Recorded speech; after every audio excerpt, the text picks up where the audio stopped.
Sandra Kowalski handed me a letter citing a bylaw she had written herself, filed without a board vote, and never once applied to anyone else in this neighborhood, until me.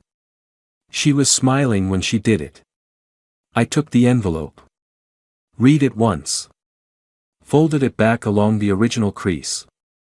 And I said, "Thank you for bringing this by." That was all. No raised voice. No objection. No demand to know where this clause had been hiding for the 6 years I'd lived here, or why my attorney had never seen it, or why the Garcia's $44,000 outdoor kitchen hadn't triggered a single paragraph of Section 6. Sandra stood at the edge of my driveway waiting for the reaction she'd prepared for. When it didn't come, she nodded, satisfied, I think, said she hoped we could resolve things smoothly, and walked back to her car. She thought my silence meant she'd won. She was still thinking that 11 weeks later, when she walked into a board meeting and found 74 neighbors, a news camera, 2 investigators from the Texas Attorney General's office, and me standing at the front of the room with a manila folder and nothing left to wait for. I could have stopped her the moment she handed me that letter. I had enough to ask hard questions. Enough to make noise. But noise would have given her time to clean up, lawyer up, and reframe everything as a personal dispute between neighbors. I didn't want a dispute. I wanted a record so complete she couldn't explain a single line of it. So I let her keep going. How confident does someone have to be in their own power, to look at a person's silence and decide it means surrender? I am not someone who looks for fights. 49 years old. Civil engineer. I've spent my entire career reading load calculations, drainage maps, and soil reports, documents that don't argue back, don't posture, don't claim things they can't prove. You either account for the variables correctly or the structure fails. There's no version of engineering where being loud substitutes for being right. I got divorced 2 years ago. 18 years. We split it across a conference table like a utility bill, the accounts, the furniture, the calendar. She got the condo in the city. I kept the house in Maplewood Ridge, an 82-home planned community outside Austin. Bought out her half, stretched every dollar I had, and told myself I was starting over in the only way I knew how, with a project. The pool had been a promise I'd made to myself in grad school. Not a luxury. A proof of something. That I could build it right, build it myself, and build it to last. 14 months. Every pipe I ran, every tile I set, every electrical connection I made, nights and weekends, after work, in the August heat with a fan in the garage and a cooler by the trench. Kidney-shaped. 11 feet deep at the far end. Saltwater system. LED lighting that shifts from blue to gold around sunset. Texas Hill Country mosaic across the bottom, burnt orange, cream, deep brown, hand-laid over 4 consecutive weekends. $52,000 total. I saved $28,000 doing the labor myself. For days after I filled it, Sandra knocked on my door. I want to be precise about what I knew going into that conversation. I knew Sandra had been HOA president for 7 straight years. I knew she ran the board the way a retired mortgage broker runs a loan committee, methodically, with a low tolerance for anything she hadn't pre-approved. I knew she had a brother-in-law in the pool business. I knew he'd quoted me $89,000 6 weeks earlier for work I'd just completed for $52,000. I knew I'd declined politely, and I knew she'd been cool toward me in the weeks since. I knew all of that.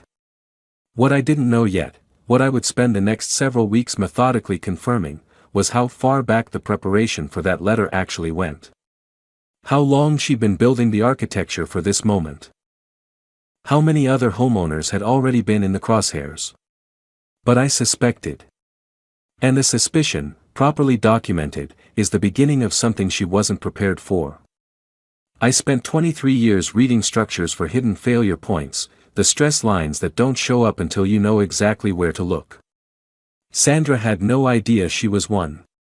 There's a principle I picked up early in my career, working under a senior engineer named Hollis Pruitt. Hollis had 40 years of bridge work behind him, and he had exactly one rule he repeated more than any other. Never cut a load-bearing member until you know what it's carrying. He wasn't talking about bridges when he said it. Not entirely. What he meant was, before you move, before you act, before you make the irreversible decision, understand the full weight of what you're dealing with. Because the worst engineering failures in history didn't happen because the builders were careless. They happened because someone acted on incomplete information and couldn't take it back. I've carried that with me a long time. When Sandra walked back down my driveway that afternoon, letter delivered, smile intact, I stood at my front door and made a conscious decision not to call my attorney yet. Not to draft a response. Not to knock on anyone else's door and start building a coalition based on what I suspected but hadn't confirmed. I went inside. Made coffee. Sat at the kitchen table with the letter flat in front of me and read section 6, paragraph 9 4 more times. Any private amenity exceeding $30,000 in construction or installation value must be made available for scheduled community use upon written request, or the homeowner shall be subject to daily assessments of $600 until compliance is achieved or the amenity is removed. My attorney, a real estate specialist I'd worked with since the purchase, had reviewed every page of the CC and RS before I broke ground. He had never flagged this clause. Because it wasn't there when he reviewed them. I was almost certain of that. But almost certain isn't the same as documented. And documented is the only version that matters when you're sitting across a table from someone who writes her own rules. Here's what I understood clearly, even in those first hours. If I reacted immediately, called a lawyer, filed a complaint, showed up at the next board meeting with accusations, Sandra would have time. Time to prepare a counter-narrative. Time to gather supporters. Time to frame everything as a disgruntled homeowner with a personal grievance. She had 7 years of institutional credibility in this neighborhood. I had a pool 4 days old. In that asymmetry, speed was her advantage. Not mine. The only way to close that gap was to be more patient than she expected, more thorough than she'd prepared for, and to wait until the evidence wasn't just strong, but airtight enough that there was no version of the story she could offer that would change what the documents said. Reacting in anger would have felt better. But I wasn't interested in feeling better. I was interested in what happened 11 weeks from that afternoon, when she walked into a room she thought she controlled and found out she'd been wrong about me from the first day. What's harder, striking back the moment you're wronged, or staying quiet long enough to let the other person show everyone exactly who they are? Let me be clear about what was actually at stake. The pool wasn't a hobby project. It wasn't something I could walk away from and call it a lesson learned. $52,000. 14 months of evenings and weekends. Every spare hour after a full day of work, every Saturday morning I didn't sleep in, every weekend I turned down plans because I had tile to set or conduit to run. The kind of sustained effort that doesn't make sense to explain to someone who hasn't done it. You either understand what it means to build something with your own hands over a year and a half, or you don't. Beyond the money and the time, there was something harder to quantify. I had come out of a divorce with this house and this project and not much else in the way of proof that I was still capable of finishing something meaningful. My ex-wife and I had talked about a pool for a decade. It never happened when we were together. Too expensive, wrong time, wrong contractor, next year. I built this one alone, in the backyard of the house I'd bought out from under the wreckage of 18 years, and I'd done it right. For days after I filled it, someone was telling me I had to either destroy it or hand it over to 82 households on demand. $600 a day. At that rate, 30 days was $18,000. 60 days was $36,000. The math was designed to be suffocating, to manufacture urgency, to make the cost of waiting feel unbearable, to force a decision before I'd had time to look carefully at what she'd actually done. That was the mechanism. Pressure as a substitute for legitimacy. And it would have worked on most people. The fine clock had already started. Every morning I woke up, another $600 was added to a balance Sandra fully expected would break me within weeks.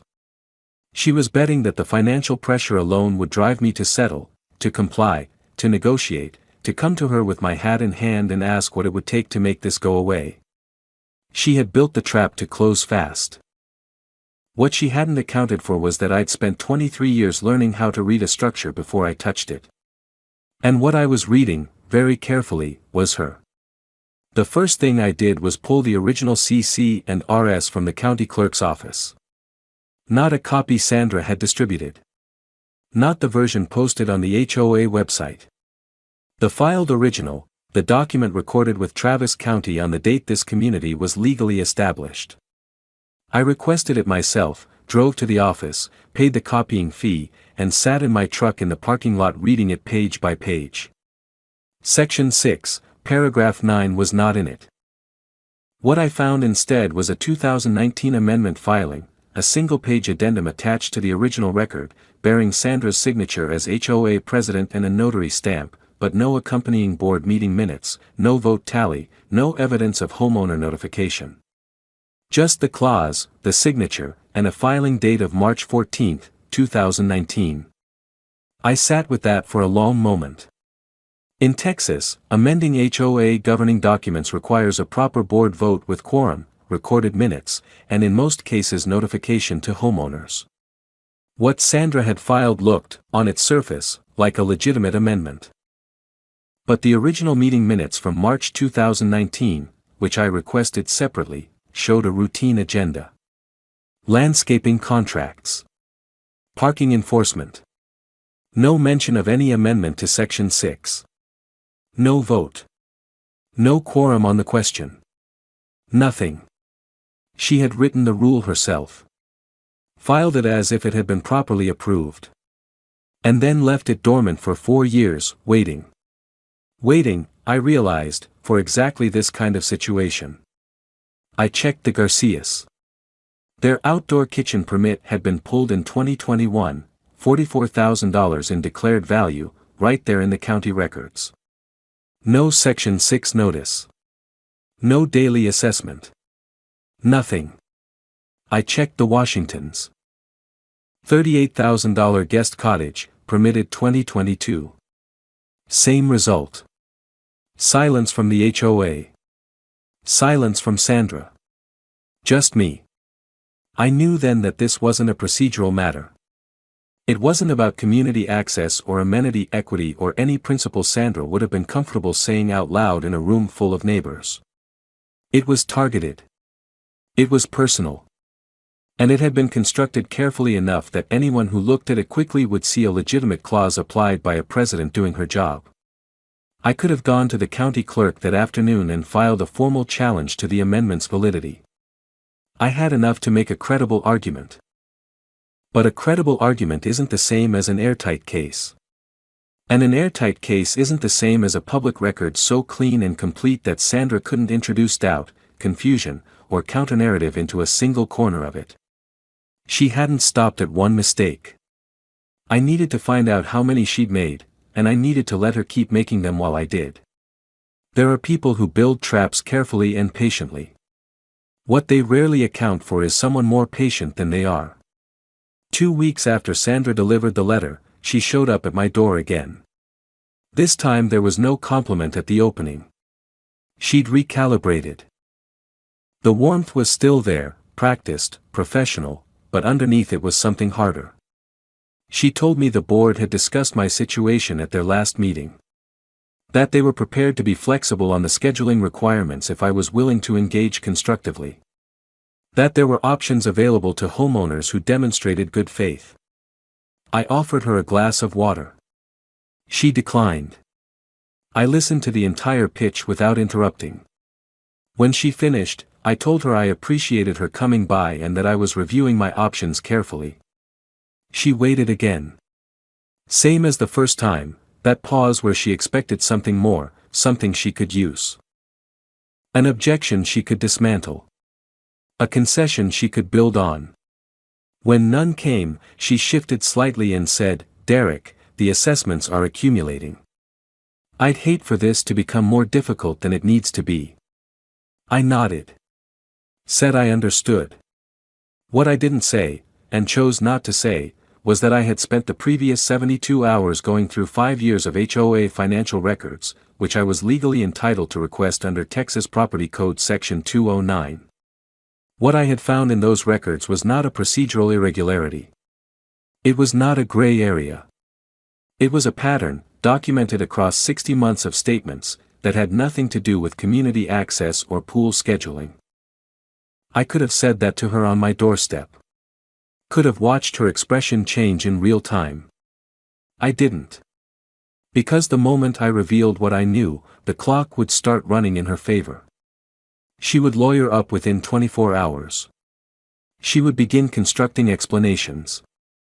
She would reach out to board members, to allies, to anyone who might be called as a witness, and she would begin managing the story before I had finished building the full picture of it. There was also something else. I wanted her to have the chance to stop. Not because I was being generous.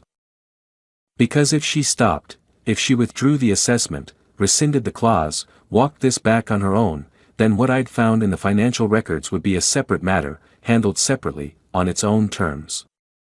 I wasn't looking to destroy someone for a single mistake.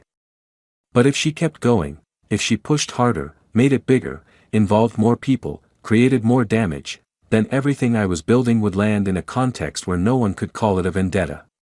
No one could say I'd overreached. The record would show she'd been given the chance to stop.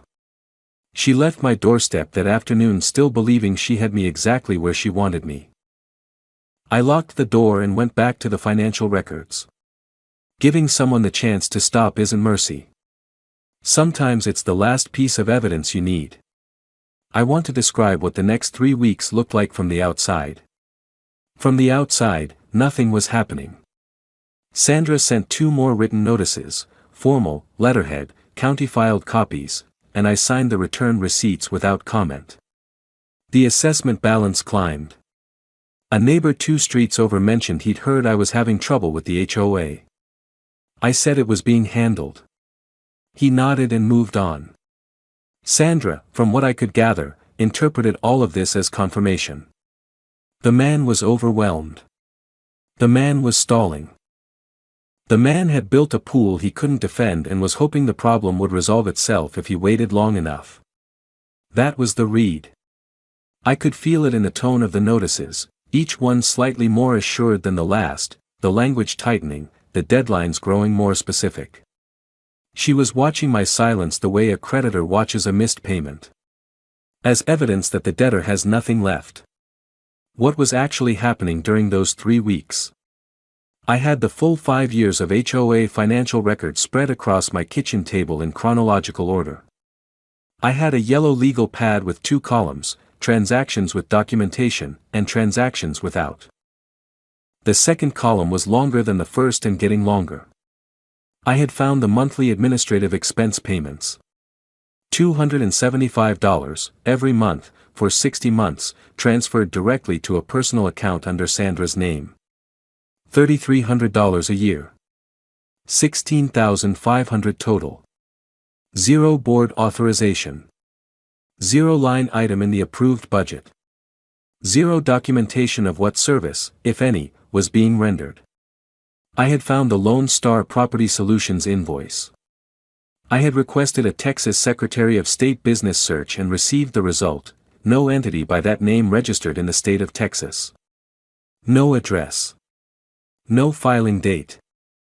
No existence outside a single $2,800 invoice in the HOA's emergency maintenance records, approved and signed by Sandra alone.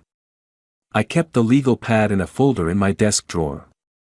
I kept going to work every morning. Came home. Ate dinner. Sat at the kitchen table. And waited. How much does a person reveal about themselves when they believe no one is watching closely enough to write it down? At the end of week 3, I made my first real move. Not public. Not loud. Not anything Sandra would have noticed if she'd been watching my front door every hour of every day. I called my attorney, not to file anything, not yet, but to walk him through what I had. The amendment filing with no board vote. The 5 years of unauthorized payments. The ghost vendor invoice. He listened without interrupting, asked 3 questions, and then went quiet for a moment. "Derek," he said, "you need to file a formal financial records request under Section 209 of the Texas Property Code. On paper. Certified mail. Today." I already had the letter drafted. The Section 209 request created a paper trail, a documented, time-stamped demand for records that the HOA was legally obligated to fulfill within 10 business days. If Sandra complied, I'd get everything I needed through official channels. If she delayed or obstructed, that obstruction became part of the record. Either way, I won something. I mailed it that afternoon. Then I made a second call. Priya Anand lived 4 streets over, a paralegal I'd spoken to twice at neighborhood events, the kind of person who listens more than she talks and remembers everything she hears. I'd noticed her name on an HOA complaint letter from 2 years prior, something about a fence variance Sandra had denied 3 times without written explanation. I asked if she had 20 minutes. She said she had more than that. We sat in her kitchen for an hour and a half. I showed her the amendment filing. The meeting minutes from March 2019. The financial records. The Lone Star invoice. She read everything carefully, made 2 pages of notes, and looked up. "She's been doing this a long time," Priya said. "Not a question." "Long enough to get comfortable," I said. Priya told me she'd been quietly researching Texas HOA dissolution law on her own time for the better part of a year, since Sandra had fined her $200 for a garden border that Priya could prove, with photographs, had existed before Sandra took office. She pulled up the Texas Property Code on her laptop and showed me Section 209.007. Emergency board removal. Fiduciary misconduct. 40% of homeowners required to petition. 82 homes. We needed signatures from 33. I didn't tell Priya we were starting that night. I told her we were building something that had to be ready before we used it. She nodded like she'd been waiting for someone to say exactly that. I drove home. Added her notes to the folder in my desk drawer. Set my alarm for 6. The Section 209 response came back 8 days later. Sandra had complied, technically. What she sent was a partial production. Meeting minutes from the current year. A summary budget document with line items but no supporting invoices. A copy of the amended CC and RS I already had. Nothing from the prior 4 fiscal years. Nothing itemized on vendor payments. Nothing that touched the administrative expense transfers or the Lone Star invoice. Partial compliance is still non-compliance. My attorney noted the deficiencies in writing and sent a follow-up demand the same day. Meanwhile, the assessment balance hit $4,200. I want to be honest about what that number felt like. It wasn't abstract. $4,200 is real money, money I'd worked for, money I didn't have sitting loose in an account earmarked for HOA disputes. Every week that passed, another $4,200 closer to the kind of balance that starts affecting credit, starts generating lean conversations, starts becoming a problem that's harder to contain the longer it runs. Sandra knew that math better than anyone. She'd spent 30 years in mortgage lending.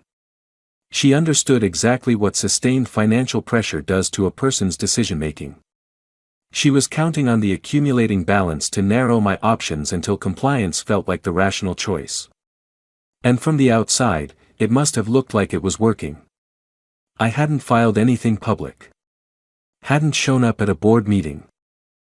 Hadn't knocked on a single neighbor's door to talk about what I'd found.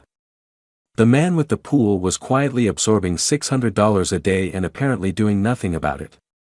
2 days after the partial records response arrived, I got a handwritten note in my mailbox. No envelope. Folded once. Derek, I want you to know some of us see what's happening. We've been here before. Be careful. No name. Neat, careful handwriting. A woman's, I thought. I folded it back along its crease and put it in the folder with everything else. Someone was watching. Someone who understood more than they were saying out loud. I wasn't alone in this neighborhood. I was just the one who decided to do something about it. Week 6. Sandra called a community information meeting. Not a formal board session, no agenda posted, no required notice period, just a flyer in every mailbox announcing an open conversation about community standards and shared amenity policy, in the clubhouse on a Thursday evening. Attendance optional. Refreshments provided. I went. There were maybe 30 neighbors in folding chairs when I arrived. Sandra stood at the front of the room beside a portable whiteboard with the words Community First written across the top in green marker. 2 other board members sat at a table to her left, looking like they'd been told to look attentive. Sandra opened by talking about the importance of shared community values.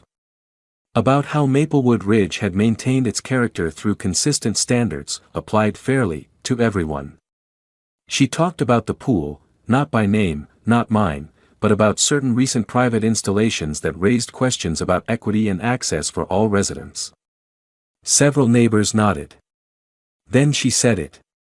I think what we're seeing is a situation where one homeowner built something extraordinary, genuinely impressive work, but perhaps didn't fully anticipate the community implications. And when the board reached out to discuss it, the response has been, she paused, chose her word carefully, silence. She let that land. Sometimes silence tells you everything you need to know about whether someone believes they're in the right. I was sitting in the 4th row. I didn't move. Didn't shift in my chair. Didn't look around to see who was watching me. I looked at Sandra, who was looking just slightly above the crowd, the way people do when they're performing for a room rather than talking to it. She had just told 30 neighbors that my silence was an admission. She had just told 30 neighbors that a man who doesn't fight back probably knows he's wrong. I wrote down the time on the corner of the flyer in my hand. 7:22 p.m. I wrote down her exact words as closely as I could reconstruct them. I folded the flyer and put it in my jacket pocket. After the meeting, a man I didn't know well, Marcus Webb, a contractor 2 streets over, fell into step beside me in the parking lot. He didn't say anything at first. Then, quietly. She did something similar to me last year. $800 fine for a flagpole 2 inches over the height limit. He paused. Never showed me the measuring record. I told him I'd like to talk more when the time was right. He handed me his card without being asked. What does it cost a person, in character, in judgment, to look at someone's restraint and call it guilt? The second Section 209 demand produced the full records. Sandra's attorney, she'd retained one by then, which told me the community meeting hadn't been as confident a performance as it looked, sent a complete production 14 days after the follow-up demand. 4 years of financial statements. Vendor invoices. Board meeting minutes. Bank reconciliation reports. It took me 3 evenings to go through all of it. What I found confirmed everything I'd suspected and added 2 things I hadn't. The administrative expense payments were exactly as I'd calculated, $275 monthly for 60 months, transferred to Sandra's personal checking account, with no corresponding budget line, no board authorization, no documentation of service rendered. $16,500 over 5 years, taken from a fund that homeowners contributed to through their annual dues, paid out to the person who controlled the fund and set the agenda for every meeting where it might have been questioned. The Lone Star Property Solutions invoice was worse. $2,800 for emergency drainage infrastructure maintenance, approved as an emergency expenditure, a category that in the HOA bylaws required only the president's signature, bypassing normal board review. The company had no Texas registration, no physical address, no digital footprint outside that single invoice.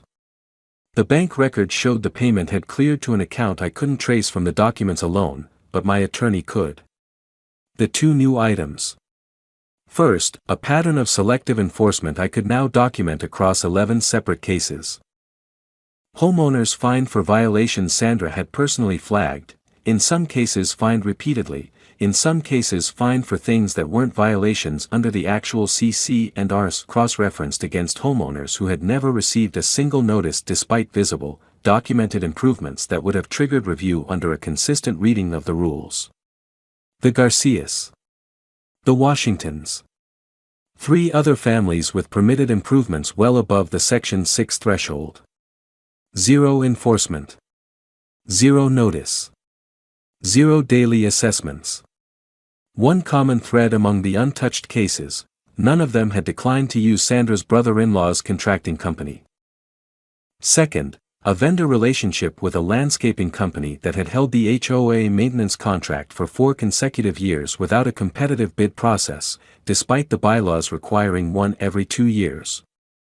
The owner of that company, I confirmed through a 30-second internet search, was Sandra's former colleague from her mortgage brokerage days. I laid it all out on the kitchen table on a Sunday afternoon. The legal pad with 2 columns had grown into a 12-page numbered summary with exhibit tabs. I called my attorney. Told him what I had. He was quiet for a long moment. "Derek, this isn't a CC&R dispute anymore." "No," I said. "It isn't. The misappropriation alone is a criminal matter. The ghost vendor, depending on where that payment actually went, could be fraud." I told him I wasn't ready to file anything yet. That I needed 2 more weeks and one specific thing I was still waiting on. He asked what I was waiting for. I told him I needed Sandra to make one more move. The kind of move that would make everything I had not just a financial record, but a story that every one of my 81 neighbors could follow without a law degree. He said he'd hold the complaint draft until I called. I thanked him and hung up. Looked at the 12 pages on my kitchen table. The structure was almost ready to bear the load. The handwritten note had come from Eleanor Hoffman.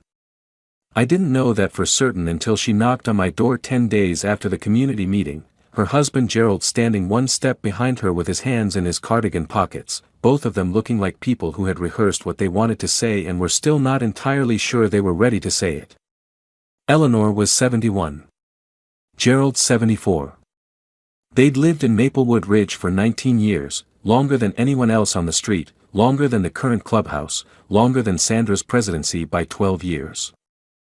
They had the kind of quiet, careful manner that comes from watching a lot of things happen in a neighborhood over 2 decades and learning when to speak and when to wait. Eleanor said she'd written the note. Said she'd almost written it twice before and talked herself out of it. I invited them in. Made coffee. Sat at the kitchen table. What they told me took 40 minutes. Sandra had targeted them 3 times in the past 4 years. Paint color violations, shades Eleanor could prove, with the original purchase receipts, had been on the HOA's approved palette when they'd repainted. Each time, Sandra had ruled the color non-compliant, issued a correction notice, and when they'd appealed, the appeal had been denied at a board meeting Eleanor said lasted 11 minutes total. The 3rd citation had come with a $1,500 fine that the Hoffmans had paid because Gerald's health had been difficult that year and Eleanor hadn't had the energy to fight. "We paid it," Eleanor said. "We shouldn't have. But we were tired." She looked at me steadily across the table. "You're not tired," she said. It wasn't a question. I told her I wasn't. I told her I had been building something for 7 weeks and that I needed a little more time. I asked if they would be willing to be part of what came next when the moment was right. Gerald looked at his wife. Eleanor looked at me. "We've been waiting for someone to do this for 3 years, she said quietly. "We didn't know if anyone ever would." I walked them to the door when they left. Watched them go down the driveway, Gerald's hand at Eleanor's elbow, both of them moving slowly and deliberately the way people do when they've been carrying something heavy for a long time and are just beginning to believe they might be able to put it down. I went back inside and added their names to the folder. Week 8. The assessment balance hit $7,200. My attorney called on a Tuesday morning with a tone I hadn't heard from him before, measured, careful, the voice he used when he was about to tell me something I needed to hear clearly. "Derek, I have to be straight with you. At $600 a day, we're looking at a lien filing threshold in approximately 3 weeks. Once Sandra files a lien against the property, this becomes a title issue. It complicates refinancing, sale, anything involving the deed. And in Texas, HOA liens have enforcement teeth. She can initiate foreclosure proceedings after a certain threshold. I knew the number. I'd known it for weeks. I'm not saying you don't have a case, he continued. You have an exceptional case. I'm saying the window where you control the timing is closing. If you want to choose the moment, you need to choose it soon. I thanked him. Told him I needed 72 more hours. He said he'd give me until Friday.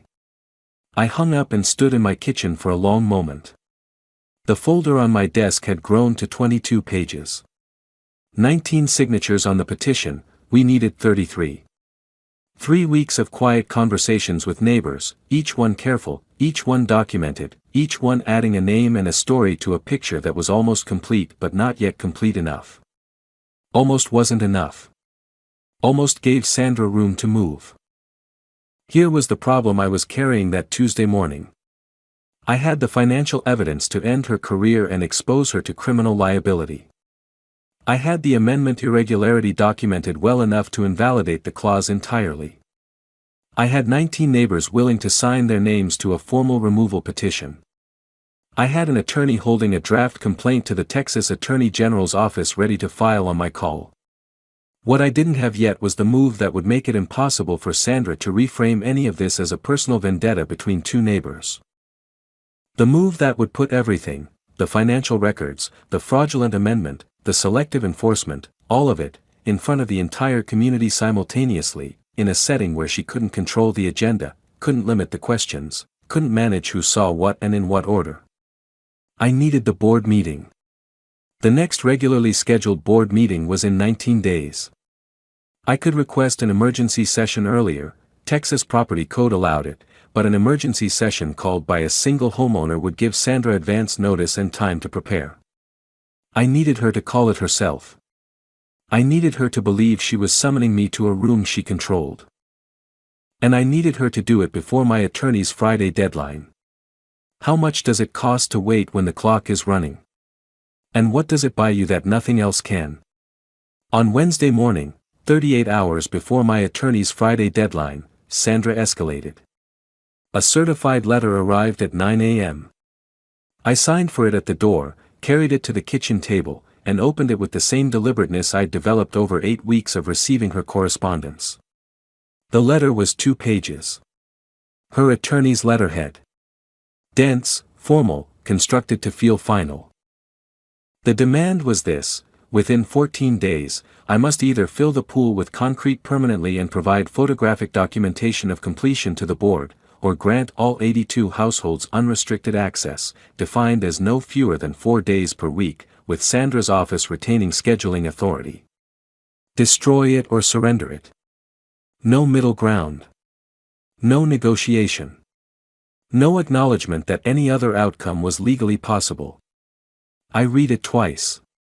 Set it down. Looked out the kitchen window at the pool, the water still and blue in the morning light, the Texas Hill Country mosaic just visible beneath the surface, burnt orange and cream and deep brown exactly where I'd laid every tile. Then I picked up my phone and called Marcus Webb. She just gave me the deadline, I said. Marcus was quiet for a moment. How long? 14 days. That's enough time. It's exactly enough time, I said. But I need her to call the board meeting herself.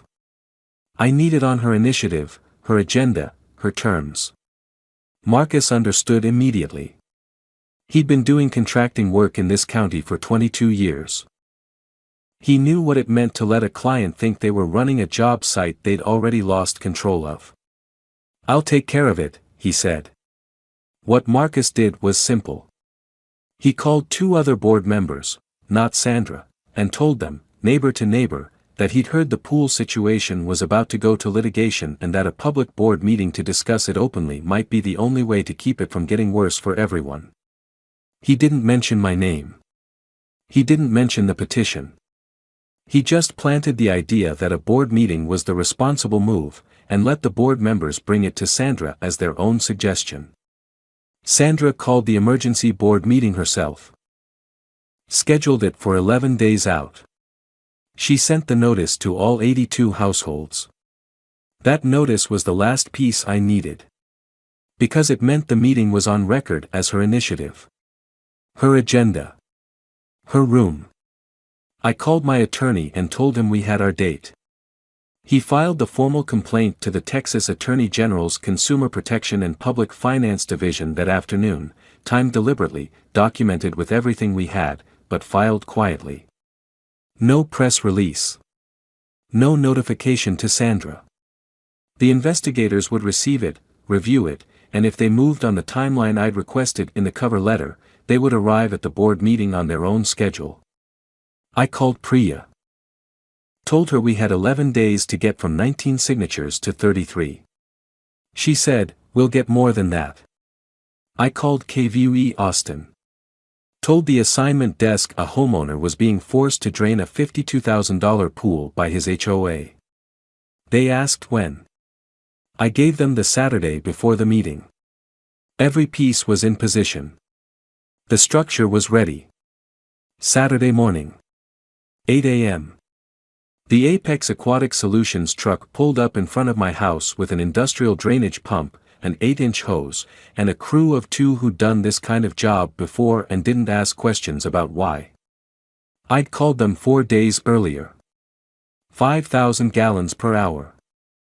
At that rate, the pool would be empty in roughly 4 hours. I stood in my backyard and watched them set up. I want to be precise about what this felt like. Not metaphorically precise, actually precise. The pump was loud. The hose ran from the deep end across the yard and out to the storm drain at the curb.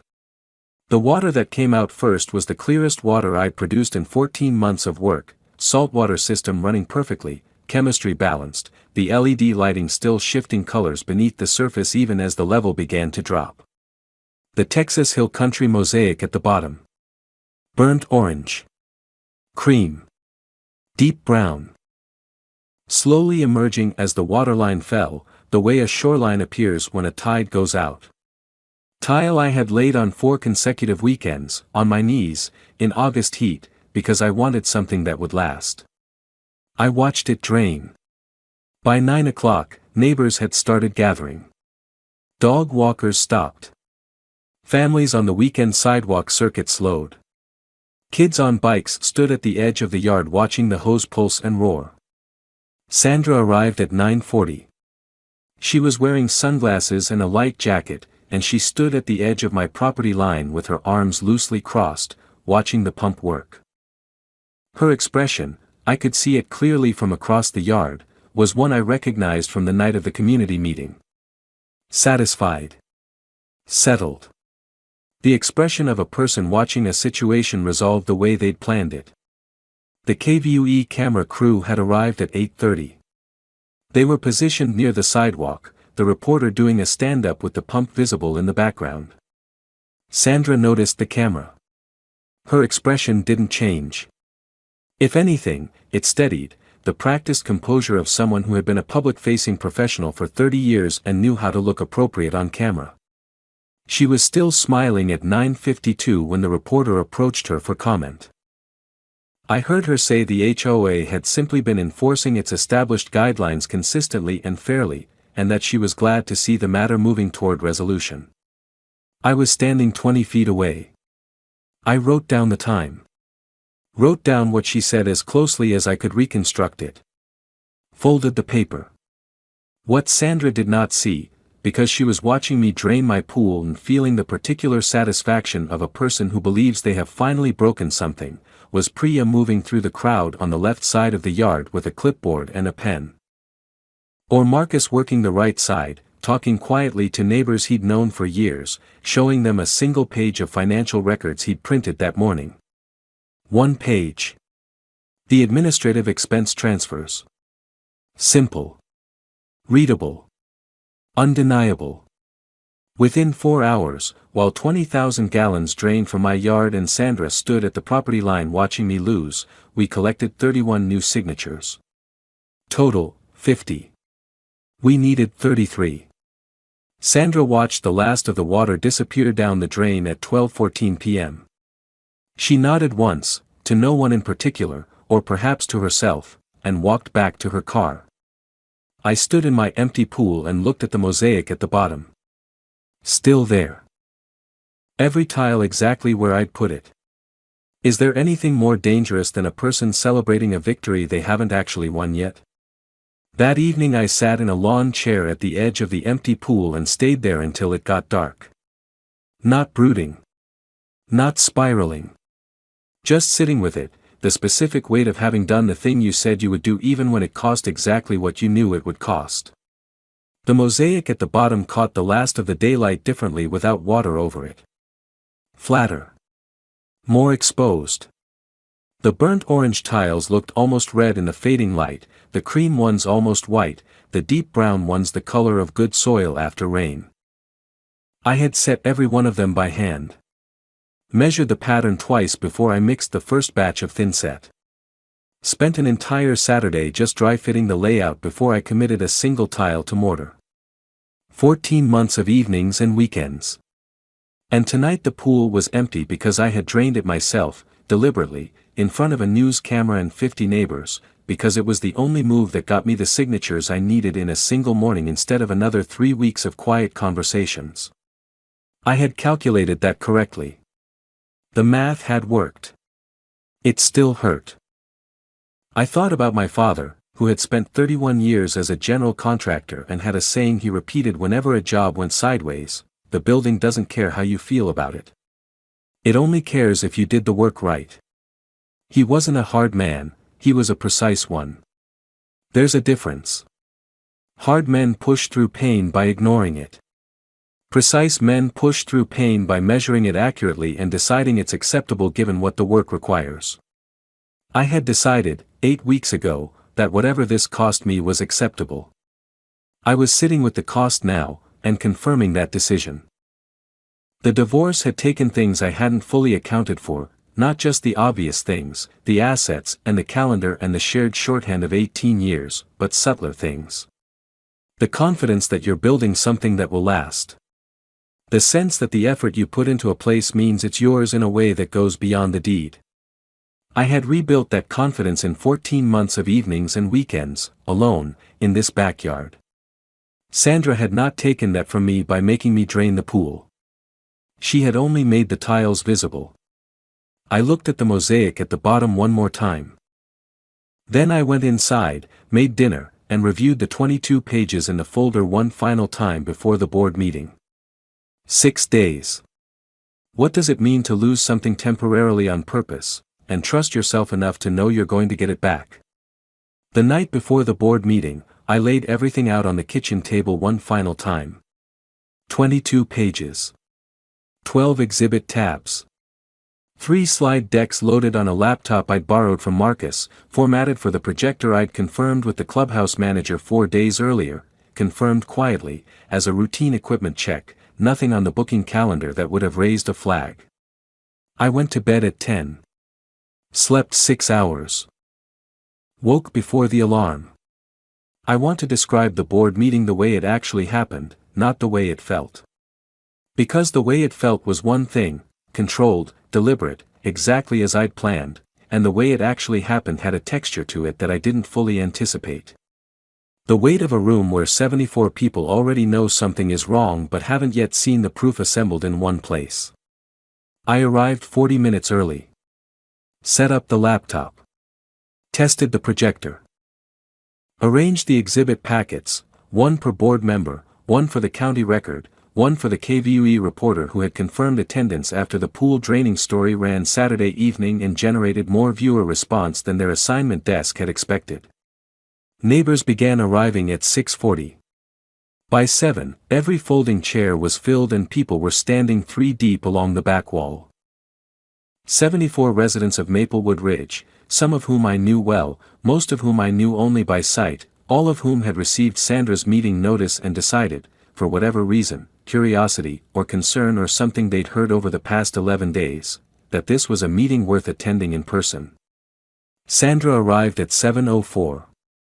She was composed, a dark blazer, reading glasses on a chain, a leather portfolio under one arm. She walked to the front of the room with the practiced ease of a person who had run these meetings for 7 consecutive years and knew every variable in the room. She did not know every variable in the room. She saw me standing at the front. Saw the projector screen behind me. Saw the laptop open on the table. Her expression shifted, not to alarm, not yet, but to the particular recalibration of someone who had expected to walk into a room she controlled and is now performing a rapid assessment of why it looks different than she planned. She sat down at the board table. Opened her portfolio. Looked at me. I said, "Thank you all for coming. Sandra, I'd like to present some materials relevant to the matter currently before this board. I believe they're relevant to every homeowner in this room." She said, evenly, "Derek, this is a board meeting with a posted agenda. If you have materials to present, you should have submitted them through proper channels in advance." I said, "I did. I filed them with the county clerk's office 8 days ago as part of a formal complaint." "You were copied." The room was completely still. I clicked to the first slide. 5 years of administrative expense payments. $275 monthly. Sandra Kowalski, personal account. 60 payments. $16,500. 0 board authorization. 0 budget line item. 0 documentation. I gave the room 30 seconds to read it. Didn't narrate. Didn't editorialize. Let the numbers sit there in the silence and do what numbers do when they're accurate and uncontested. Second slide. The Lone Star Property Solutions invoice. $2,800. Emergency drainage maintenance. Approved by President's signature alone. Followed by a Texas Secretary of State search result, a single clean page showing no entity by that name registered anywhere in the state of Texas. Third slide. The 2019 amendment to Section 6, Paragraph 9. Filing date. Sandra's signature. Followed by the March 2019 board meeting minutes, the official record, showing a routine agenda with no mention of any amendment, no vote, no quorum on any governance question. She had written the rule. Filed it as legitimate. Left it dormant for 4 years. Applied it to one homeowner who had declined to use her brother-in-law's company. I heard someone in the back of the room say something quietly to the person next to them. Heard chairs shift. Heard the specific quality of silence that settles over a group of people when they are simultaneously processing something and trying not to react before they've finished processing it. Then Marcus stood up. He held up his phone and pressed play. Sandra's voice came through the speaker, clear, unhurried, the tone she used when she wanted to sound reasonable. "I can make those old fines disappear, Marcus. Or I can make the next inspection very thorough. Entirely your choice. Texas is a one-party consent state." Marcus had been recording from the moment she knocked on his door. The room did not stay silent after that. 2 board members stood within 60 seconds of each other and announced they were recusing themselves from any vote and submitting their resignations from the board effective immediately. Neither of them looked at Sandra when they said it. Sandra sat motionless at the table. Her hands were flat on the portfolio in front of her. Her expression had gone to a place I didn't have a word for, not shock exactly, not defeat exactly, something more like the specific stillness of a person who has just understood, all at once, that every move they made in the last 11 weeks had been observed, documented, and placed in exactly the sequence needed to make escape impossible. That was when the door opened. 2 investigators from the Texas Attorney General's Consumer Protection and Public Finance Division stepped into the room. Badges visible. Expressions professionally neutral. They positioned themselves near the back wall without speaking. I had filed the formal complaint 8 days earlier. Requested in the cover letter that any investigative contact be timed, if possible, to the scheduled board meeting. They had honored that request. Sandra looked across the room at me. I didn't say anything. I had said everything I needed to say through 12 exhibit tabs and 22 pages of documents that she had generated herself, over 5 years, in the belief that no one was looking carefully enough to put it together. I had not beaten Sandra Kowalski. I had simply watched her build the case against herself, piece by piece, and made sure there was a complete record of every piece when the time came. She was escorted from the room while her neighbors watched. The KVUE camera kept rolling. The board dissolution vote was called 20 minutes later. 61 in favor. 7 opposed. The 15 abstentions were people who looked like they weren't sure what they just witnessed and needed more time, which was fair. It was a lot to take in. Every fine Sandra had ever issued, reversed. 14 families would receive reimbursement checks totaling $23,400. I walked out of the clubhouse at 9:17 p.m. into the cool Texas evening. Marcus fell into step beside me. Priya was a few paces behind. The Hoffmans were near the door, Gerald's hand at Eleanor's elbow, both of them looking like people who had just put down something they'd been carrying for 3 years. I didn't feel triumphant. I felt accurate. Like a calculation that had come out to exactly the right number. Patience isn't the absence of power. It's the decision to use power only when it cannot be answered. The pool took 34 hours to refill. I ran the hose from Friday evening through Saturday night, checking the water level every few hours the way you check on something you've earned the right to be careful about. The saltwater system came back online without issue.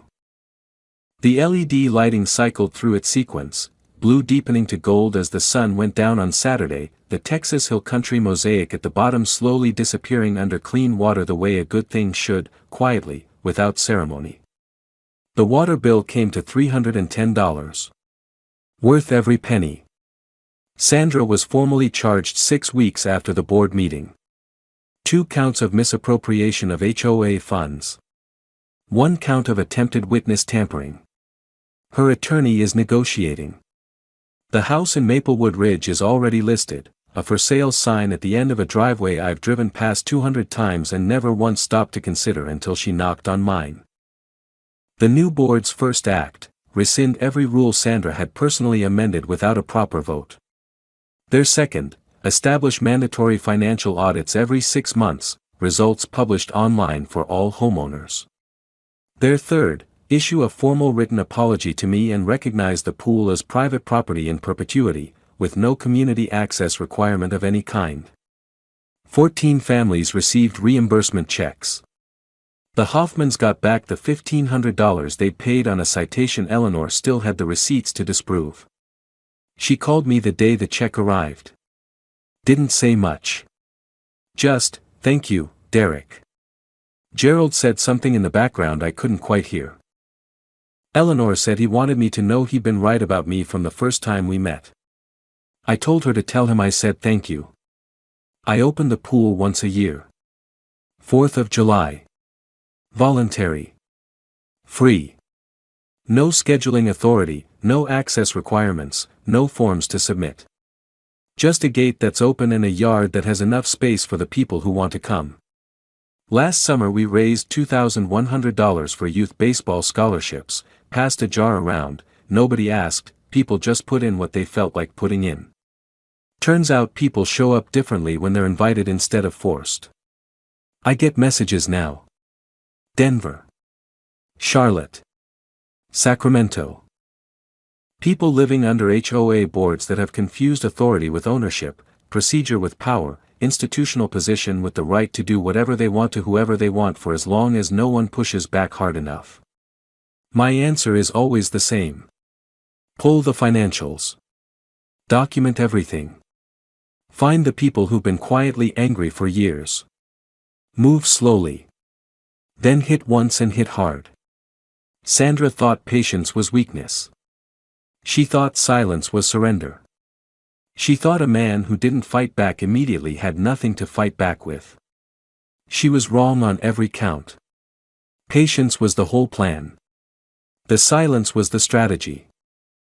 And the pool, the one she tried to take from me, the one I drained in front of a news camera on a Saturday morning to collect the signatures I needed, is full again, clean and still and exactly as I built it. What else in your life might you be winning, quietly, carefully, on your own timeline, if you stop mistaking stillness for defeat?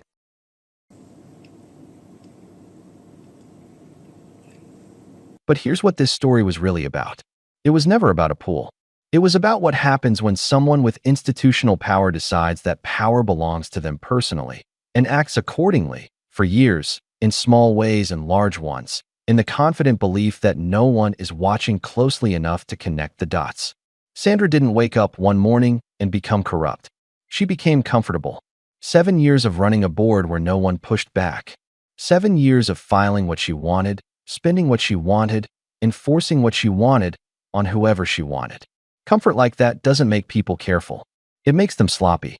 And when Sandra handed Derek that letter, smiling, she wasn't making a calculated risk.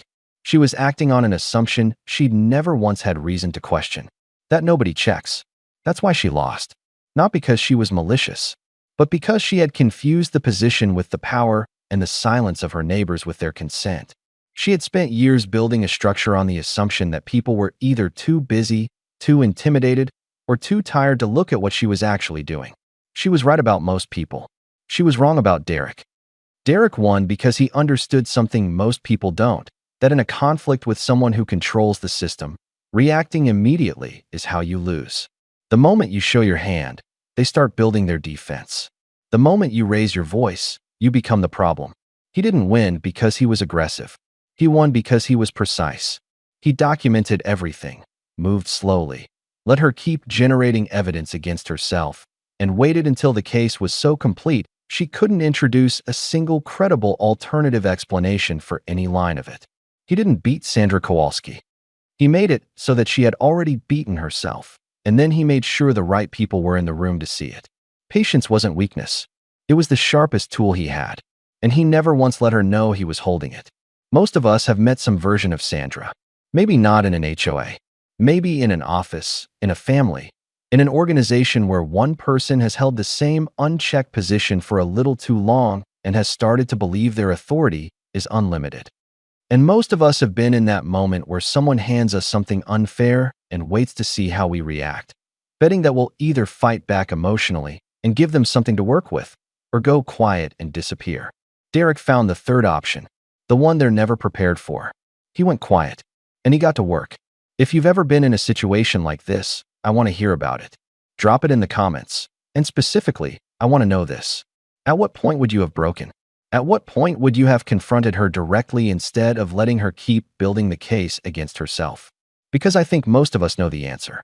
And I think it says something important about why most of these stories don't end the way this one did.